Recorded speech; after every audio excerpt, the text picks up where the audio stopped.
بسم اللہ الرحمن الرحیم۔ میری عزیز بہنوں، بیٹیوں اور بھائیوں، میں خواتین کے حقوق بیان کر رہا ہوں۔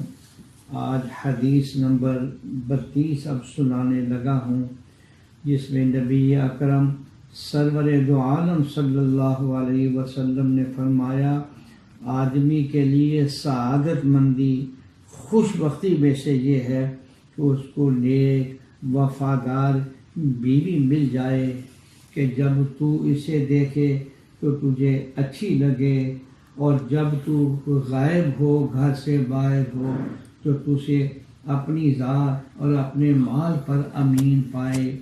یعنی وہ بیگم جو گھر کے مال کے بارے میں بھی، اپنی عزت و آبرو کے بارے میں بھی اپنی حفاظت کرے، تو فرمایا یہ بڑی سعادت مندی کی بات ہے۔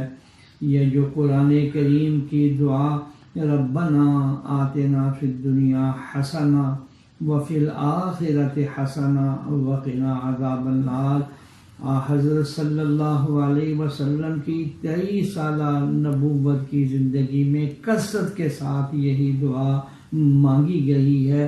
یہاں پر ربنا آتنا فی الدنیا حسنہ، یا اللہ مجھے دنیا میں حسنہ عطا فرما، اس سے مراد بھی وہ نیک اور سعادت مند بیوی ہے کہ جب اس کے ساتھ بات کرے دل خوش ہو، اور وہ بھی جب اپنے میاں کو دیکھے تو انتہائی محبت و پیار سے دیکھے۔ تو یہ ایسی بیوی کا مل جانا سعادت مندی کی بات ہے۔ اللہ جل شانہ ہمارے گھروں کو سکون والے، راحت والے، عافیت والے، ذکر اللہ والے، تلاوت قرآن والے گھر بنائے، آمین یا رب العالمین۔